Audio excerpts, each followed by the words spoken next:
Shall I start with our introduction since it's being recorded? Most of you know me, Elena Brandt. I've worked with everybody here other than with Lindsay. Her executive director is John Katchmar, and I worked with John Katchmar for Eastern Trail. But I use Portland Trail, so I feel as if I know Lindsay and can speak knowledgeably about the mission and the great work that you're doing. But I'll just start off by talking about what Donor Abacus is. It was created by Larry Raff, who's hosting this meeting, who has over 40 years of experience as a consultant and a frontline advancement person.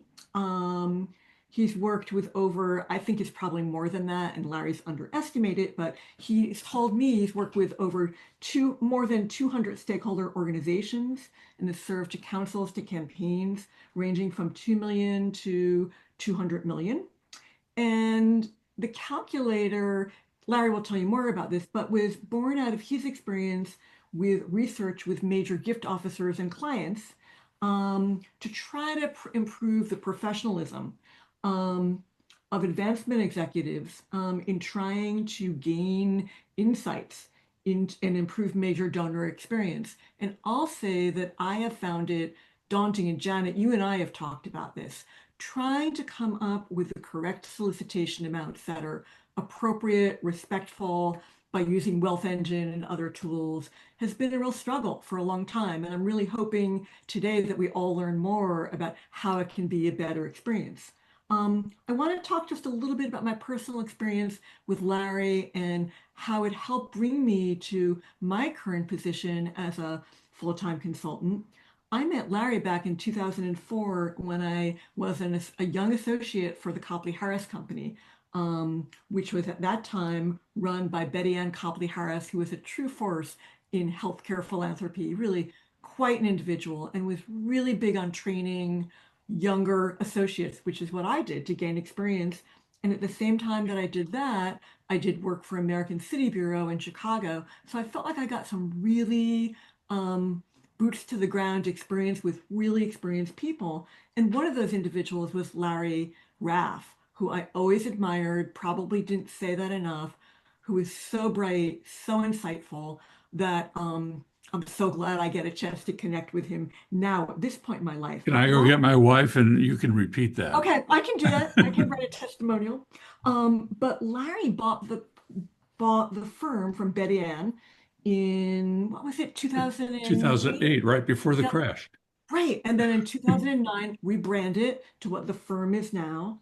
And so that's a little bit about that story. And people in this room, I know Gilson Riken from the Hobbs Memorial Library, Janet Bown from St. Mary's Episcopal, Renee Johansson and I have a great relationship. She was a client at Sustainable Harvest International. Now we partner as colleagues, which has been great. And Lindsay Conrad, I know through John Katchmar, Eastern Trails. So that's the story. We're waiting for Eric Howard, another client from American Discovery Trail, to join us, and anybody else from the library who's free. So I guess we can start the program. Super. Elena, thank you. Elena's been great at keeping in touch uh, for these many years, 20 plus years.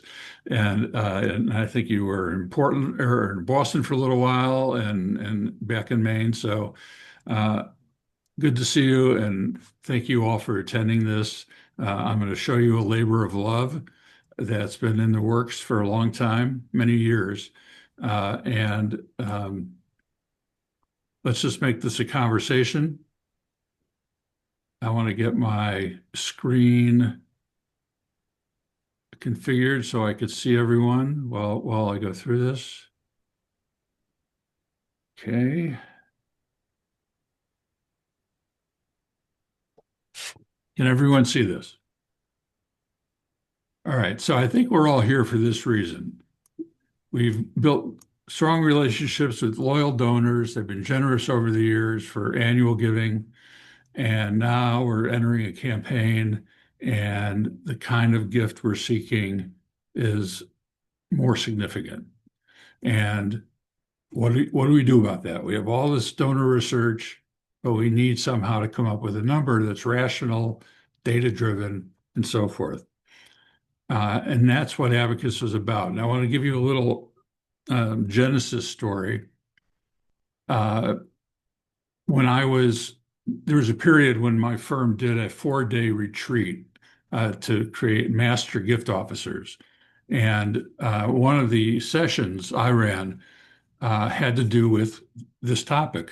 How do you determine how much to ask for?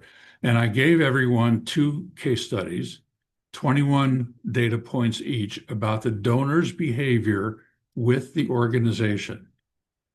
The only outside data point really was the wealth assessment that you get from the donor searches of the world and the low end of that range. They give you a range of Larry can afford $50,000 to $100,000 in philanthropic giving over 5 years to all of my interests.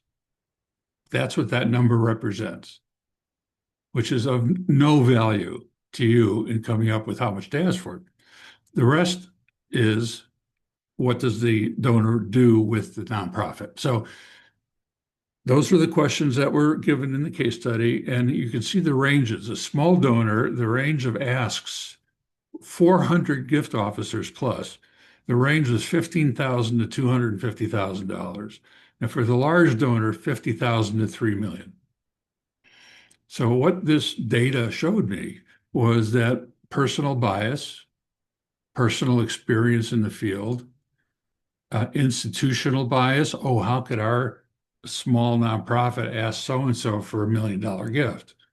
Well, it's if it's the right ask for the right reasons to the right person for the right amount, then you can ask. And so I went and I took all the responses. I found the midpoint of those responses, and I built an algorithm that got me within 5% of those midpoints for the small and the large donor. And then I refined it over the years with my clients. What does Donor Abacus do? First, let's start with what it does not address. The shrinking donor pool, which is a reality of the day, and that there are fewer and more highly sought after wealthy donors. And those are the realities we face as fundraisers.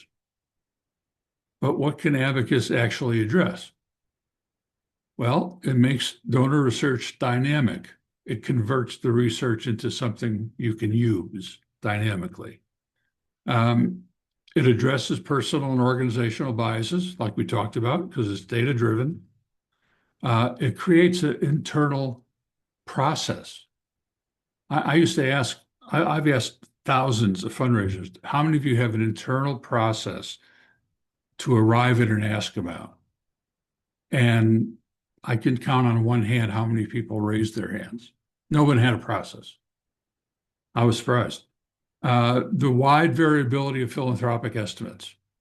They're not reliable. We all know that the wealthier people get, the better they are at hiding their wealth in LLCs, in trusts, and the like. So they're not a good tool in the end of the day. Analysis paralysis, right? Keep putting off that day of sitting down with the donor because I need to know a little bit more, right? Abacus enables you to know, here's the stuff you really need to know. And the other stuff is less important. This helps improve the productivity of gift officers, both new and veteran.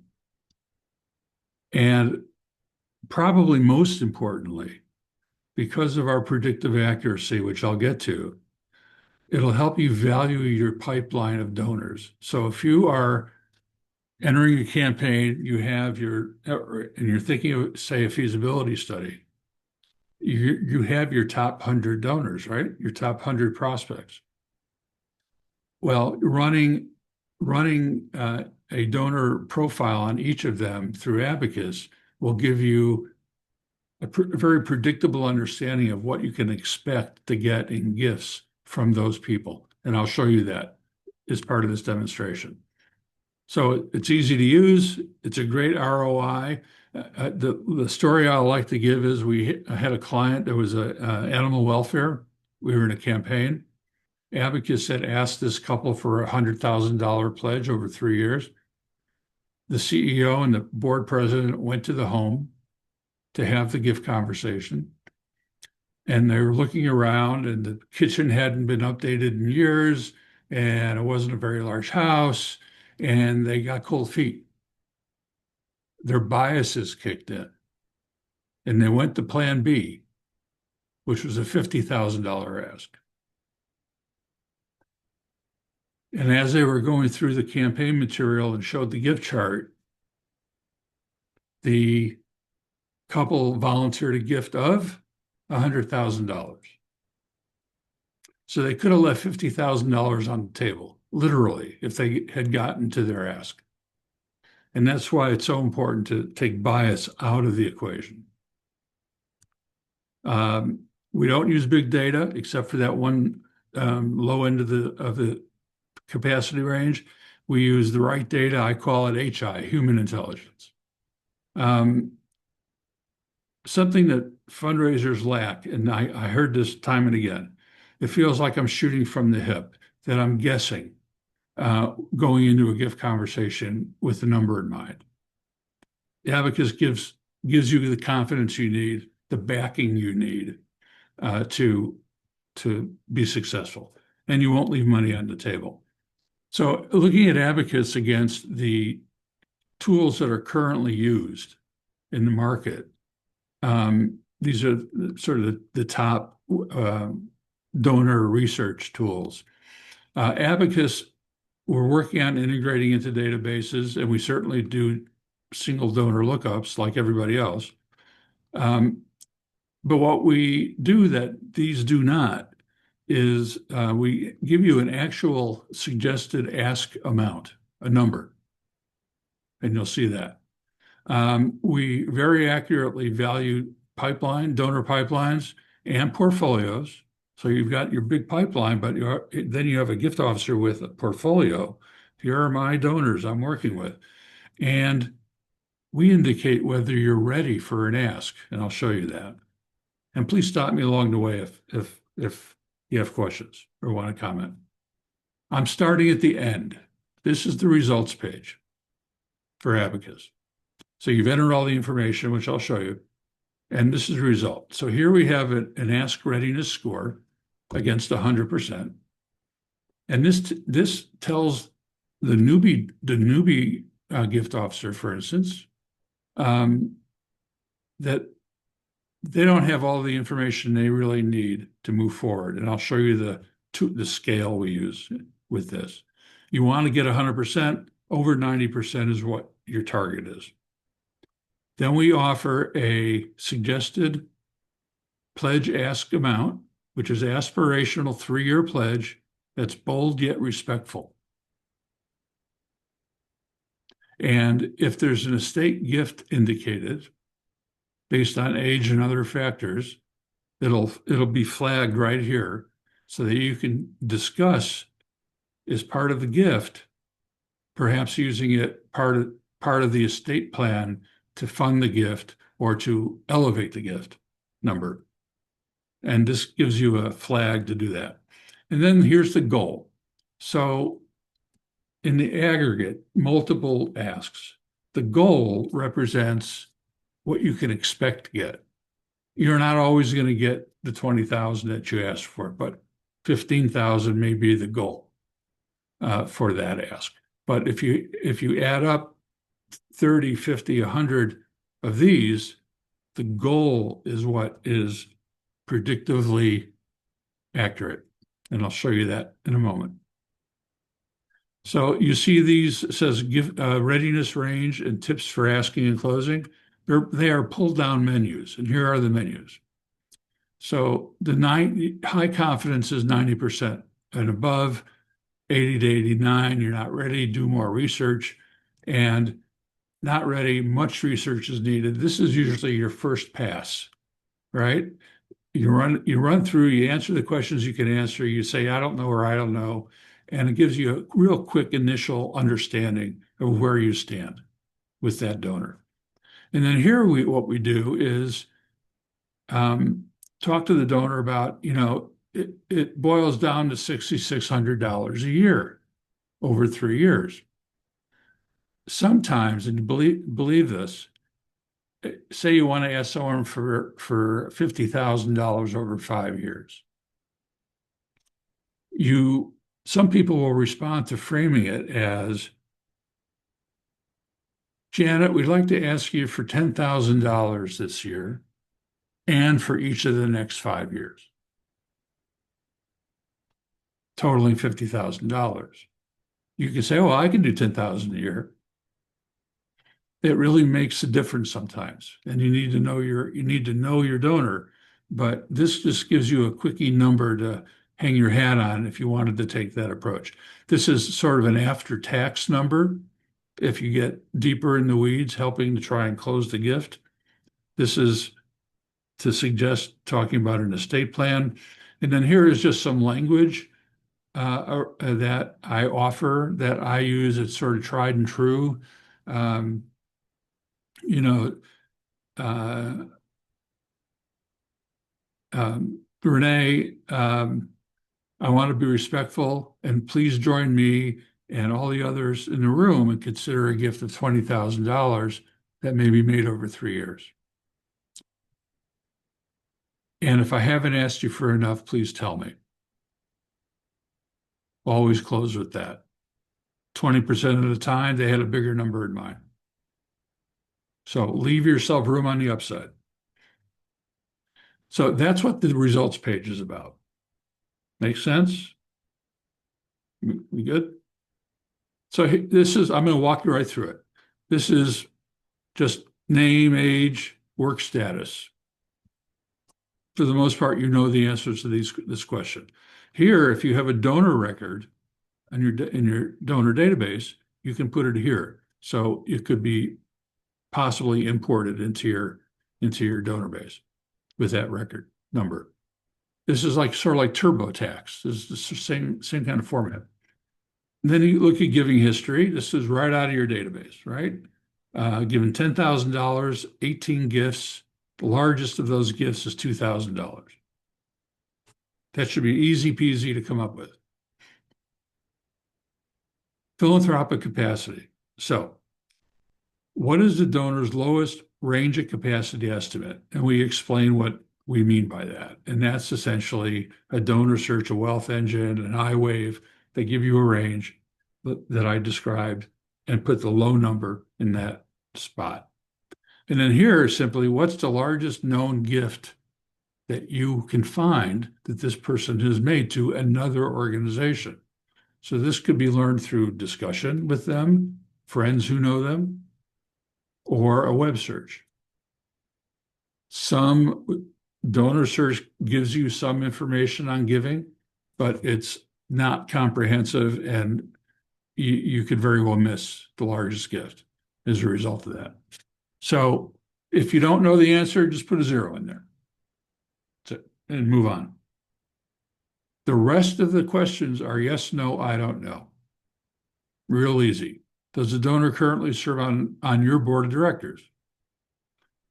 Serve on a committee of the board, but may not be a board member. Regardless of current status, have they served on the board in the past? Former board member. Does the donor serve on the board of other organizations? So there may be split allegiances, or they may sit on 6 other boards, which is a real problem, right? Does the donor have a close relationship with a board member or senior executive? So what's that link? What's that glue? Then we move into organization engagement. Does the donor attend your fundraising events? Right? You should know the answer to that question. Has the donor made a written estate intention, gift intention? In other words, are they part of your legacy society, essentially? Has the donor made a memorial or tribute gift to your organization? Sometimes making a tribute or a memorial gift they'll think of the most important nonprofit to them means that you're top of mind to them. And that's an important thing to know. Has a donor volunteered or made an in-kind gift to the organization? Are they a line volunteer in the library, or work in the trails? They may not be a board member, but they're engaged. And you should know that, right? Readiness and interest. Is the gift purpose for which you're asking consistent with the donor's stated interests? So your relationship should be strong enough or close enough to know if they're interested in the campaign. Or maybe they were interviewed as part of the feasibility study, and you can learn about their interests, about the elements of the case statement. Has the donor made giving sounds? Now, this is where we get into a little bit of a term of art, but it's important. Has the donor stated or inferred interest in making a gift during discussions with staff and volunteers? It may not be with you necessarily, but you may have heard that so-and-so is interested in the campaign. And you answer that question. Has the donor made financial stress comments? Gee, I'm paying down 3 other pledges. I have 4 kids in college, and I just did my kitchen. Those are financial stress kinds of comments that you hear. And finally, is at least one member of the ask team liked and respected by the donor? There has to be warmth in the room. And this answers that question. Those questions seem reasonable, that they're not a big hill to climb. You should have the answers to most of these. And then finally, here's just a page. If you have additional notes, information that you want to keep everything into one profile document, you can just drop them in here. And then if you have some thoughts about who should be on the ask team, on the solicitation team, you can put names in here. So this is an optional page. You can leave it blank. Here is just a review of all of your answers, and you can go back and edit them.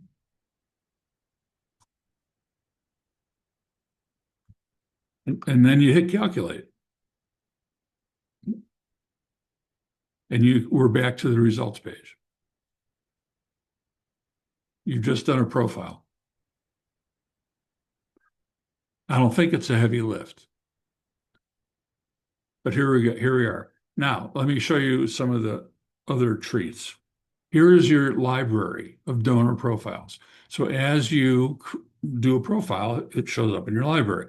Here's the date, who created the profile. So if you have a small group, if you have a corporate account and you have 2 or 3 people using Abacus, you'll see who's using it, who created the profile, what the readiness score is, what the pledge ask recommendation is, and the goal. And then here you have an option of going back and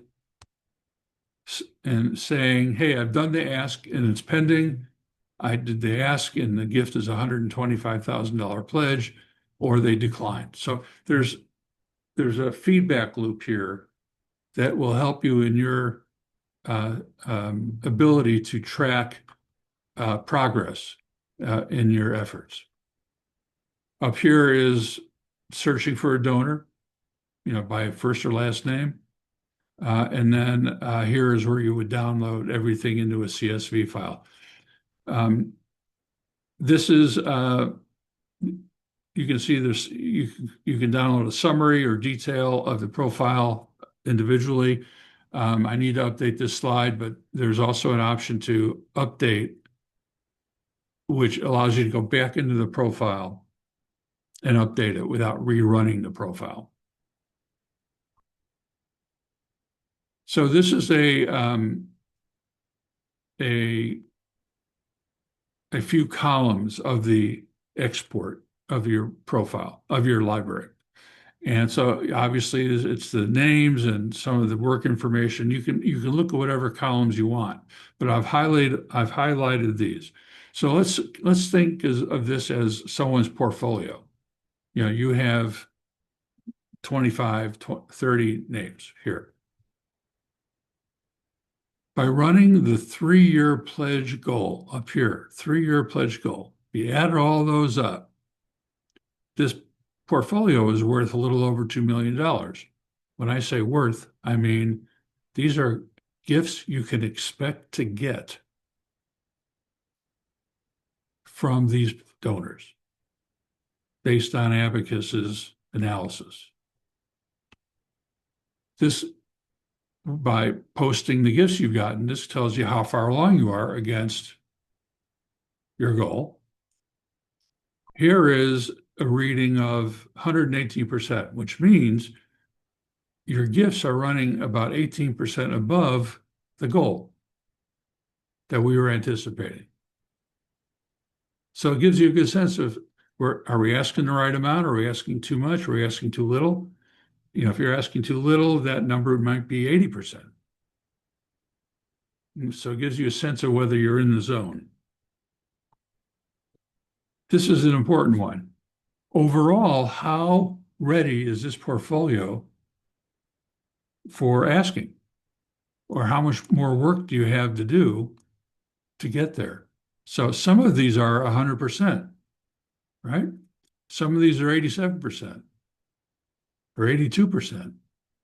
So these dots tell you right away which donors are ready for a gift conversation because you have enough of the right information to move forward.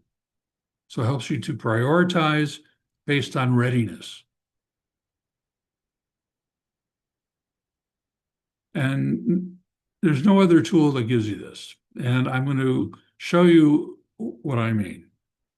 Predictive accuracy.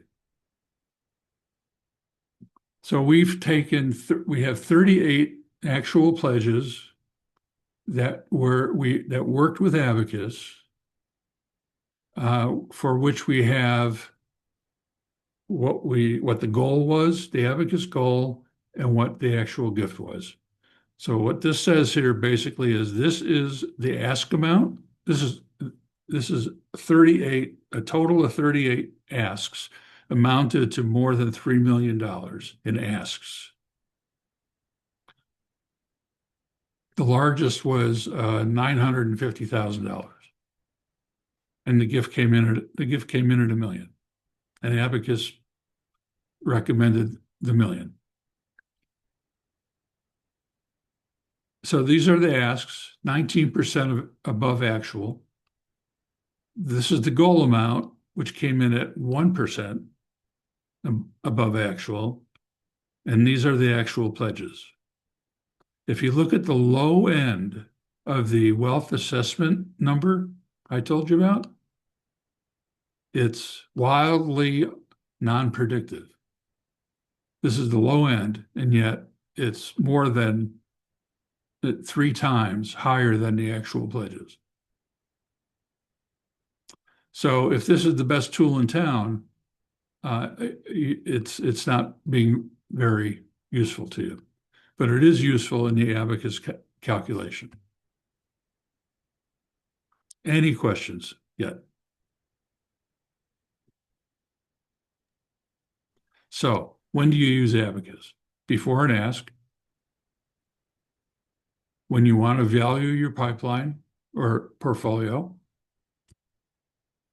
campaign feasibility preparation. So let me get into this a little bit. If you're thinking of doing a campaign, I would argue first step before you hire Elena to help you, first step would be take your top 100 donors who you think are going to be most influential to success of your campaign and do profiles on them, do Abacus profiles on them, and see what the total comes to. And does that total get anywhere near the goal you have? Can I ask a question? Absolutely. This was one of my questions I had, and I was wondering, can you do batch uploads of, do you have a template for all the questions and can you do a batch for the 100? Very good question. Soon is the answer. Good. I'm working with another consulting firm on that very issue. Okay. That'll So be excellent. yeah, we have the template already. We're getting there. So if that's a keen interest, call Yeah. it a yes. Yeah, for sure. Okay, good. Thank you. So if your 100 gets you close to your goal, you may then decide to do a feasibility study as an effort to bring these folks even closer in and confirm what Abacus is saying. Right? And then once the campaign gets underway, you build your campaign portfolios based on readiness, based on the gift you can expect, who's the best solicitor, et cetera, all part of the analysis that Abacus provides, and then it allows you to plan and set goals and budget and determine who are the best people involved to solicit, and you can create some key performance indicators based on that whole export of the library, if you're so inclined, being a data geek like I am. And then it'll help you raise more money, clearly, because as you saw here, the asks are exceeding what the pledges are. So we're being a little aggressive on the asks, but it's getting us to where we need to be. And that means you're not leaving money on the table, in short.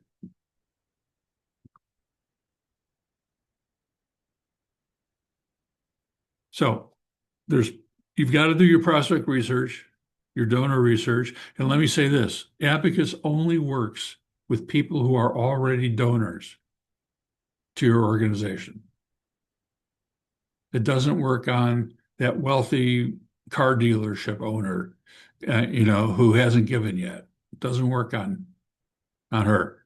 These people have to be donors for Abacus to give you what you need.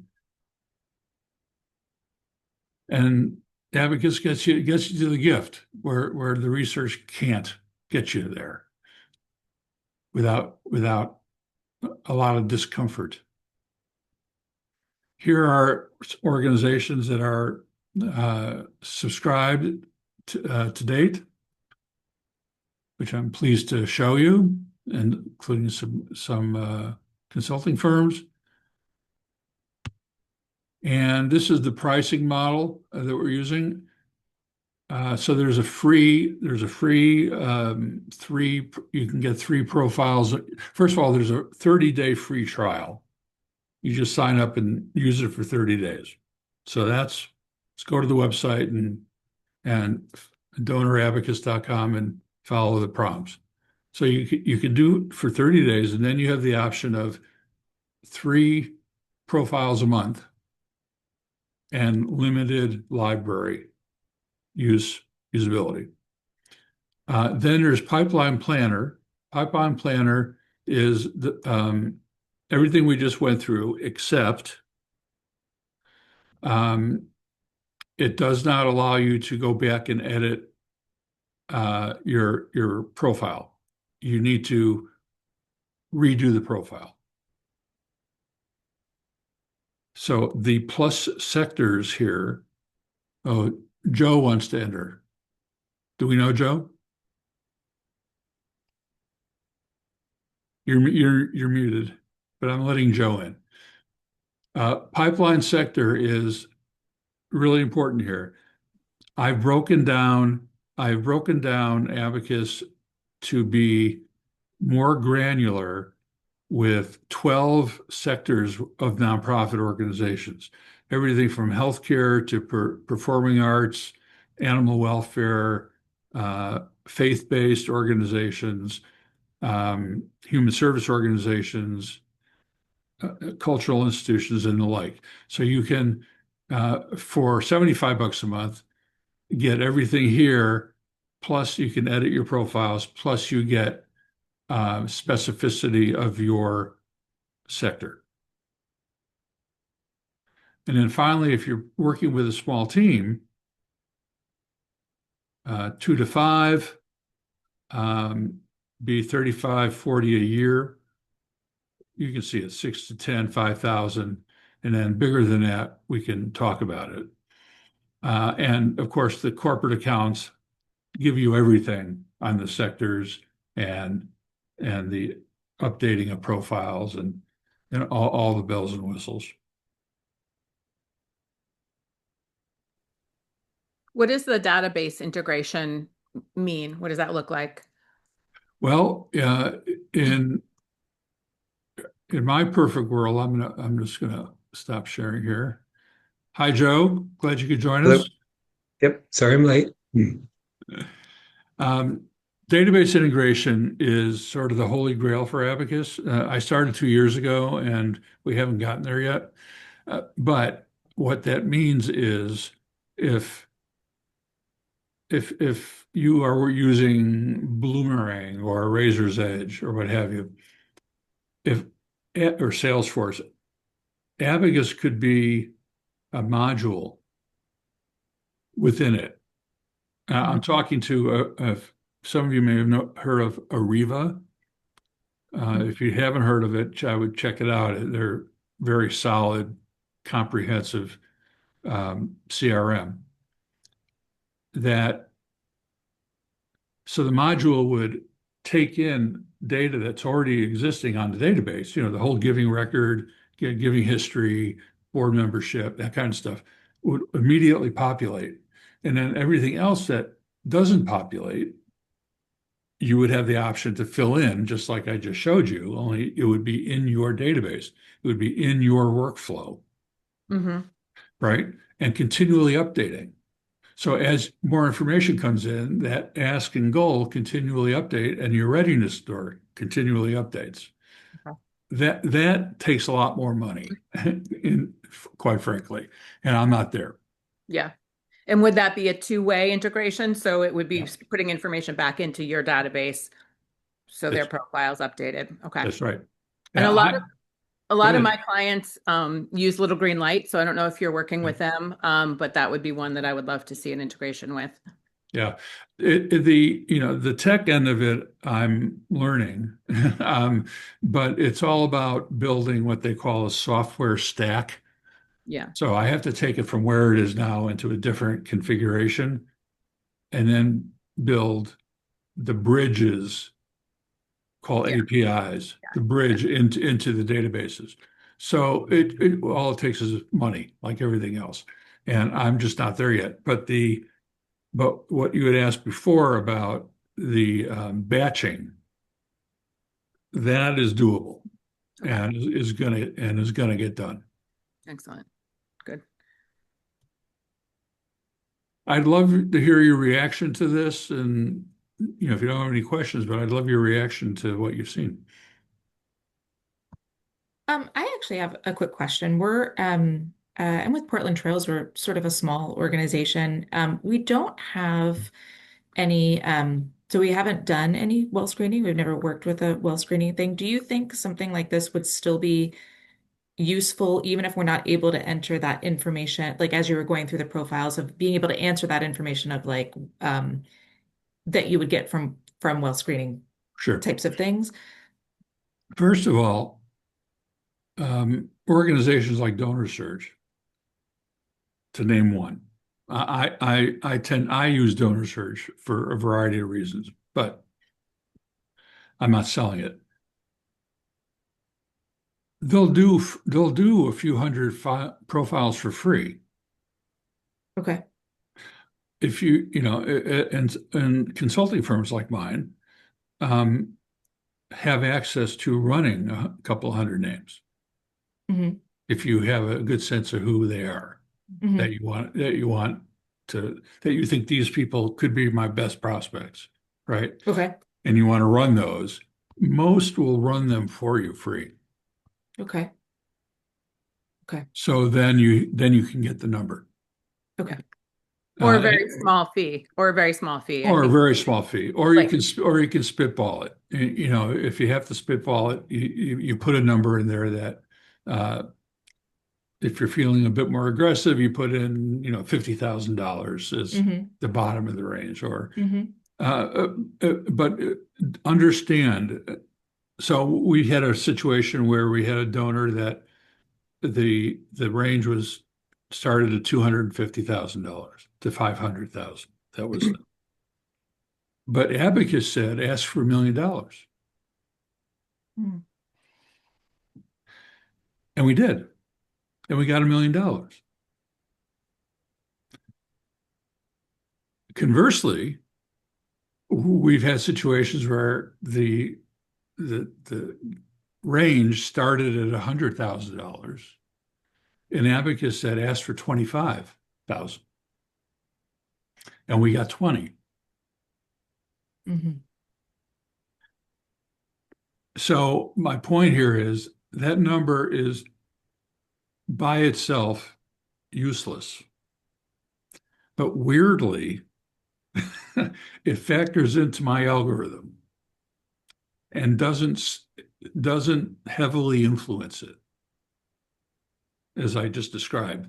If it heavily influenced it, we wouldn't have asked for $1 million. We would have asked for $500,000 and left a lot of money on the table. Mm-hmm. So it's an important number for my calculation, but in and of itself, it's not that important. So for your purposes, finding a way to get a few hundred run, I think some will run up to 500 for almost nothing. Okay. Larry? I love the I love sort of all the soft data. I don't know what to call it, but like, you know, the questions around the board and how engaged are they, and things that I think that we all will ask in on a campaign committee. That's all information we collect um, to determine you know, how good of a fit is this donor and what might our ask be. But I love that you've turned it into an algorithm that actually, you know, you're applying a formula to that, because I think we're all trying to figure out how all that factors in. So you have figured out a way to help that factor in, because I think it's really important.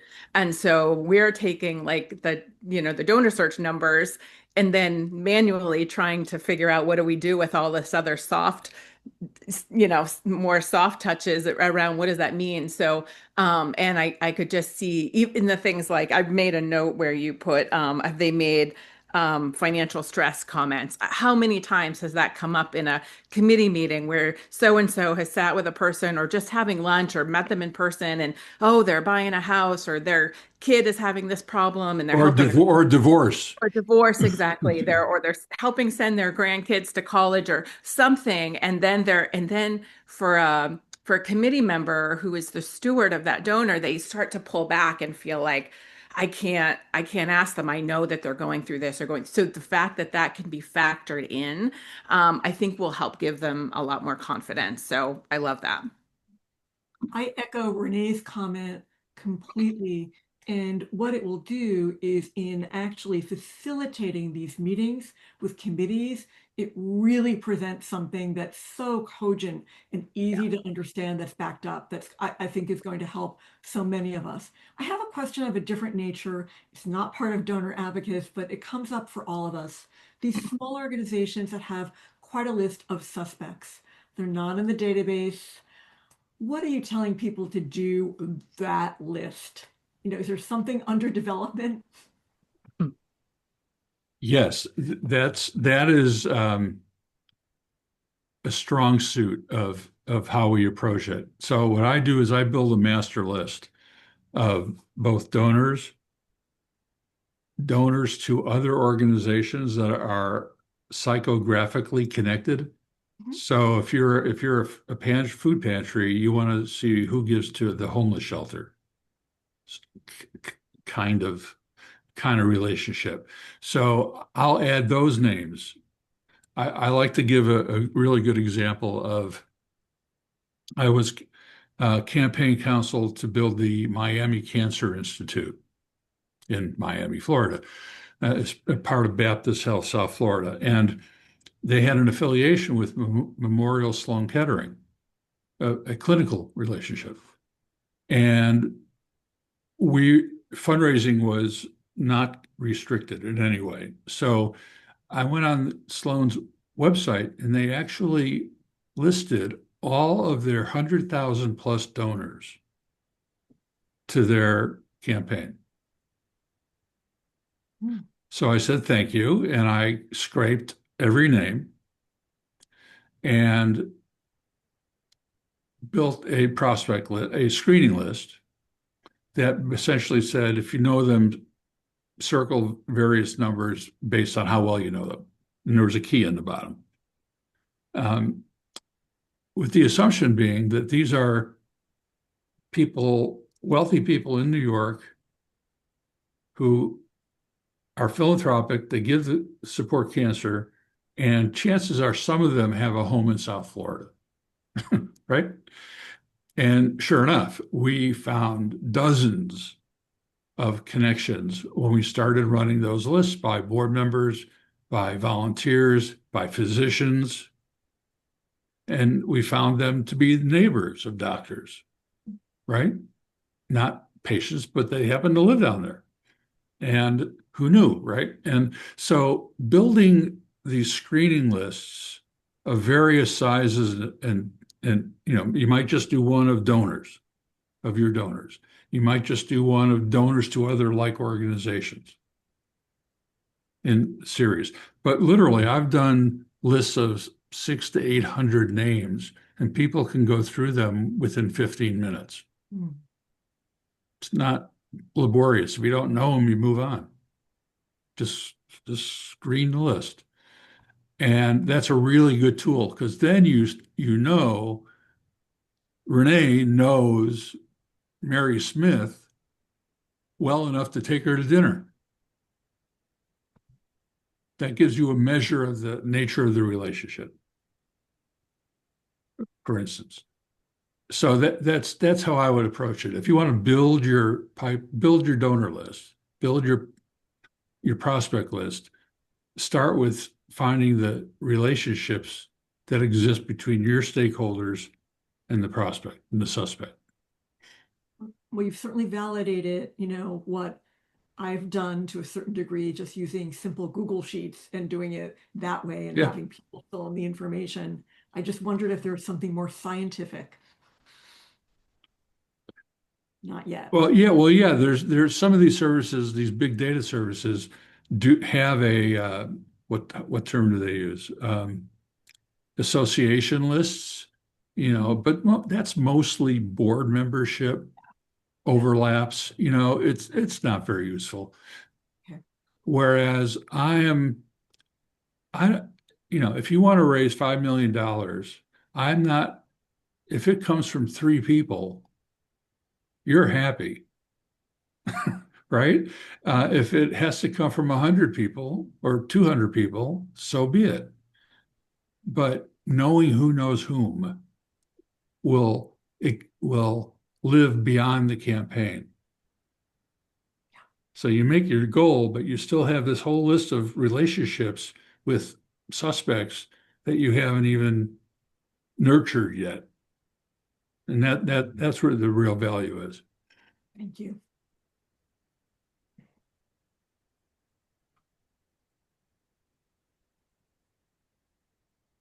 Well, I wanted to make a comment about the price point. I felt that the price point was a nice surprise. I found it to be very reasonable.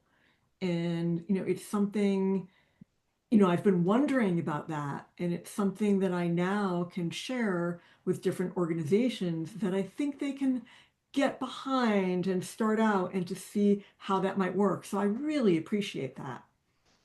Well, thank you. I mean, I priced it for affordability, to be honest with you.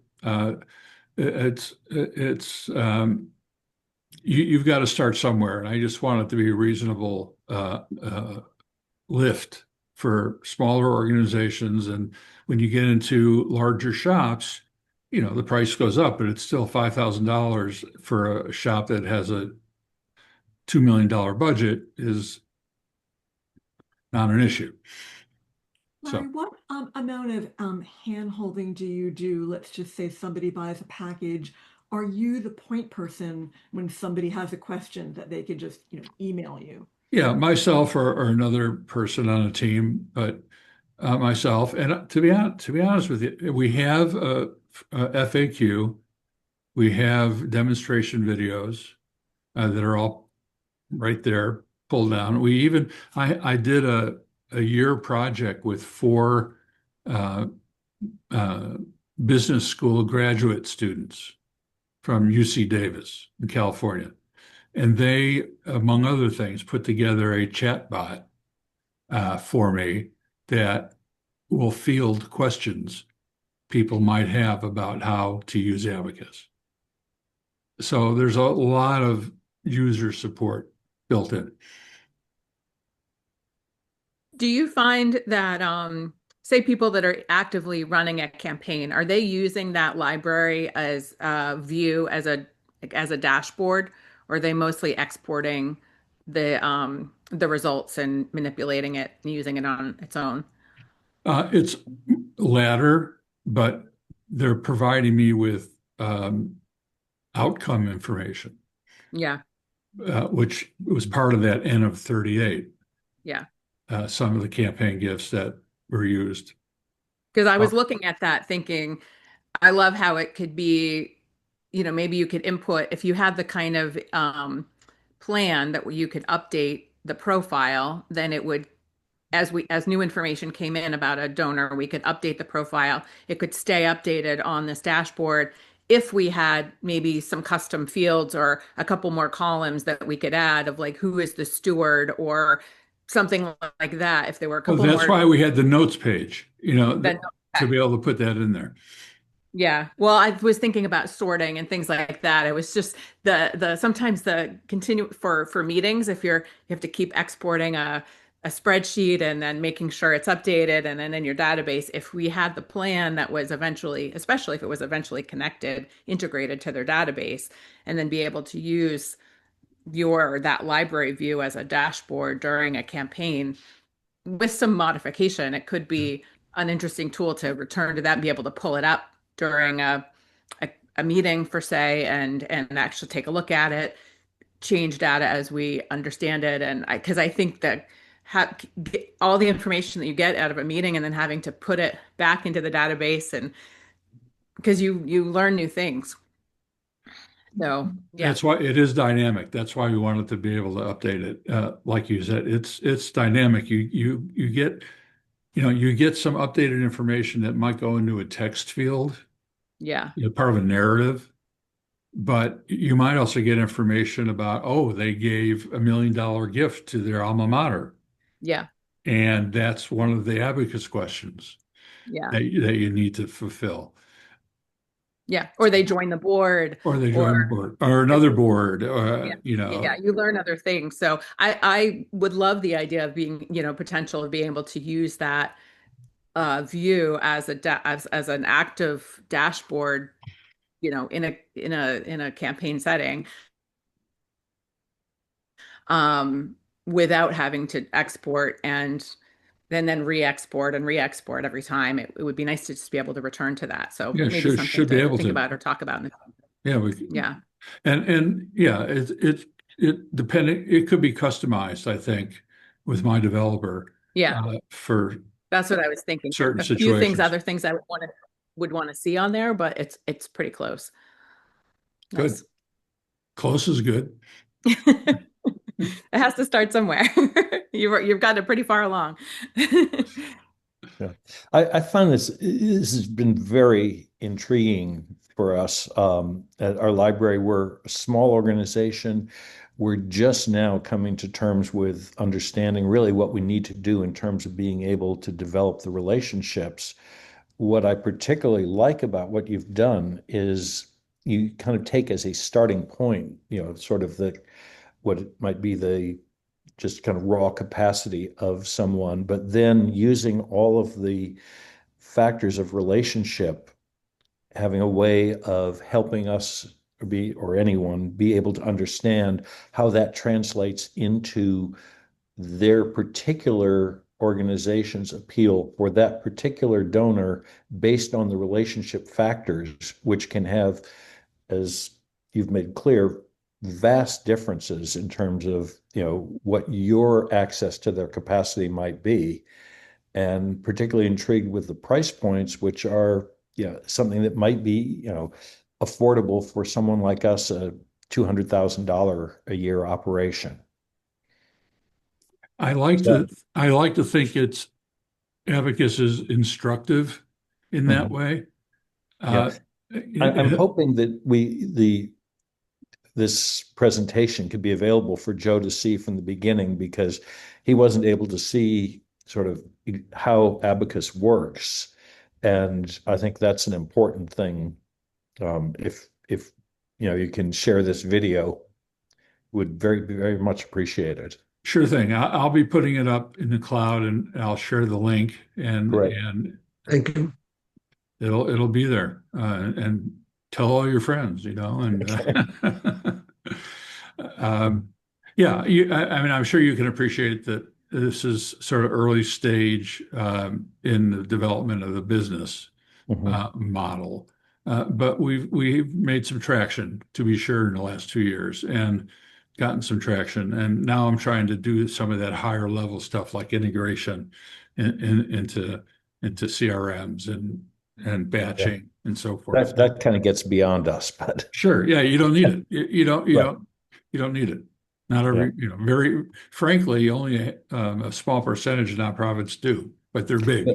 And a big part of what we've struggled with is we know of people who've given $10 million to their alma mater, but how that translates into what would be the appropriate amount for us to request of them. Yes, they've got a huge capacity, but the way in which you factor in the various relationship aspects makes it very intriguing to me in terms of how we size up that individual for our library. This seems particularly well suited, Gilson and Joe, to everything I've heard about where Hobbs wants to go. And I hope it will provide an opening for, doing that work. I think it could really move the library forward. Yeah. The relationship building is still the starting point that, we're definitely, but we've definitely internalized how important that is, and the steps that we're going to have to go through in order to develop that will generate that information that helps translate what just that raw capacity number might be into how it relates to us. Well, it sounds as though you've all grasped the essence of Abacus, which I'm very pleased about. Anybody have any more questions? Well, I'd like to close by just thanking Larry for doing this with our group. I've gained so much from this, and I'm just so delighted that those of us here could hear most of the presentation and that it's available to share with others. So thank you so much, Larry. This was wonderful. My pleasure. Thanks, everyone. Nice to meet you all. Enjoy the sunny you. day. Okay. Bye-bye now. Bye-bye. Bye. Thank you. Bye. Gilson, Yeah. Gilson, do you Yes. have a minute? Could I send you a Zoom link and chat for Sure. a second? Sure. Okay, I'll do Okay. that. Thank you. All right. Bye-bye.